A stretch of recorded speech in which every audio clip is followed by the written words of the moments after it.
سلام به همگی. امروز قراره با هم یاد بگیریم چطور یه سمبوسه عالی، ترد و طلایی رو درست توی آشپزخونه خودمون درست کنیم. آماده اید که یه بار برای همیشه با سمبوسه‌های شلوول و پر از روغن خداحافظی کنید؟ پس بزن بریم.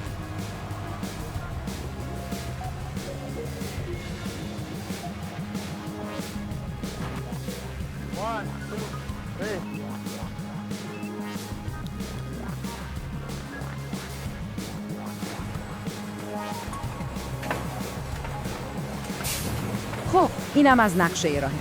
اول یه نگاهی به محبوبیت جهانی سمبوسه میندازیم، بعد میریم سراغ اصل مطلب یعنی مواد میانی و اون تکنیک معروف پیچیدنش. روش‌های پخت رو با هم مقایسه میکنیم و آخر سر هم چند تا نکته کلیدی رو با هم مرور میکنیم.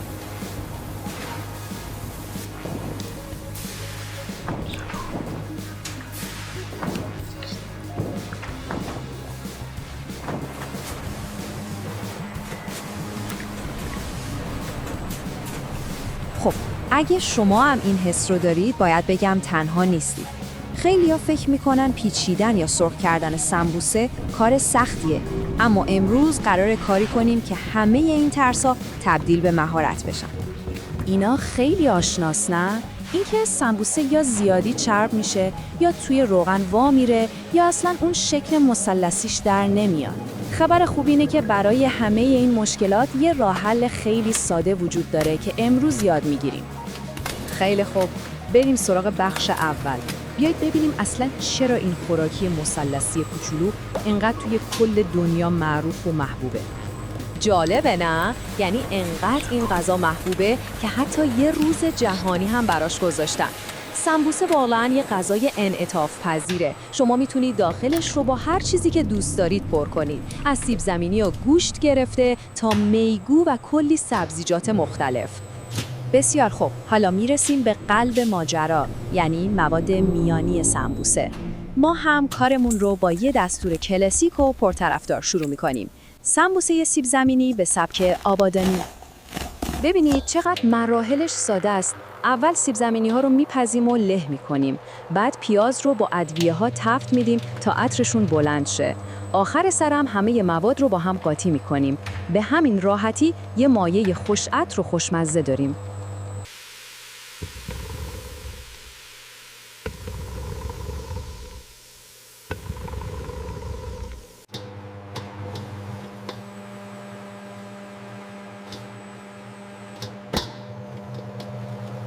خب رسیدیم به بخشی که شاید خیلی‌ها ازش یکم میترسن، پیچیدن سمبوسه.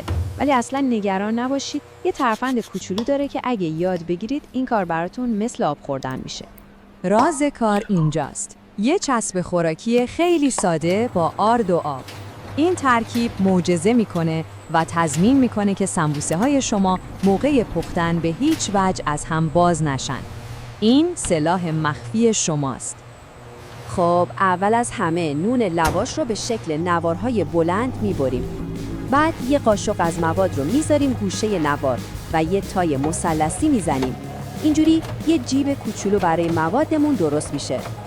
حالا فقط کافیه همین حرکت مثلثی رو تا آخر نوار ادامه بدید. انگار که دارید یه پرچم رو تا میکنید. آخر سر هم اون لبه کوچیک باقی مونده رو به خمیر آرد آغشته میکنید و میذاریدش داخل جیب سمبوسه. و تمام، یه مثلث بی‌نقص و محکم داریم.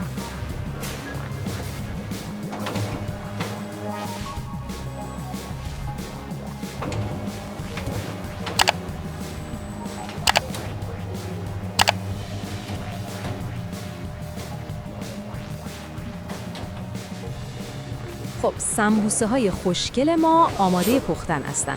اینجا ما 2 تا راه داریم که هر کدومشون طرفدارای خودشونو دارن. روش سنتی و ترد سرخ کردنی یا روش سالمتر و مدرنتر یعنی داخل فر.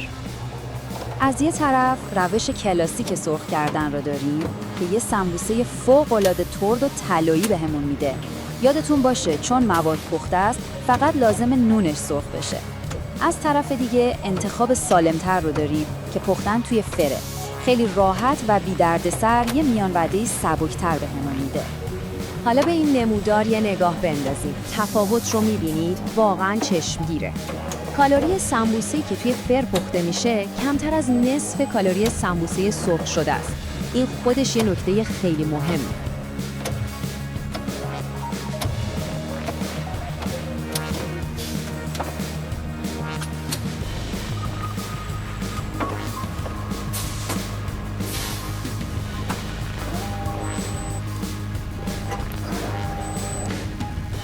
و بالاخره رسیدیم به بخش آخر. اینجا چند تا نکته حرفه‌ای و تکمیلی رو با هم مرور می‌کنیم تا دیگه سمبوسه‌های شما همیشه عالی و بی‌نقص از آب در بیان. این چند تا فوت کوزه‌گری رو حتما یادتون باشه. همیشه از نون لواش نرم استفاده کنید. بعد از سرخ کردن حتما بذاریدشون روی توری تا روغنشون بره. و یه خبر خوب، میتونید سمبوسه‌های نپخته رو فریز کنید تا همیشه آماده داشته باشید. این دیگه یه قانون طلاییه، حتما رعایتش کنید. سمبوسه‌های داغ رو هیچ وقت روی هم نذارید، چون بخار میکنن و اون بافت ترد و فوق‌العاده‌شون رو از دست میدن و خمیر میشن. پس حتما با فاصله بذاریدشون تا خنک بشن. خب دیگه همه رازها رو بلدید. از درست کردن یه مایه عالی آبادانی گرفته تا اون راز کوچیک چسب آرد برای پیچیدن و انتخاب بین سرخ کردن یا پختن توی فر. حالا دیگه نوبت شماست که دست به کار بشید و سمبوسه مخصوص خودتون رو درست کنید.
خب اینم از بررسی امروزمون.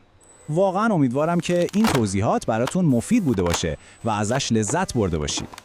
دمتون گرم که تا آخر این تحلیل همراهمون بودید. میدونم که وقتتون خیلی با ارزشه و اینکه این زمان رو گذاشتی تا این موضوع رو دنبال کنید واقعا برای ما جای قدردانی داره. خیلی ممنونم ازتون.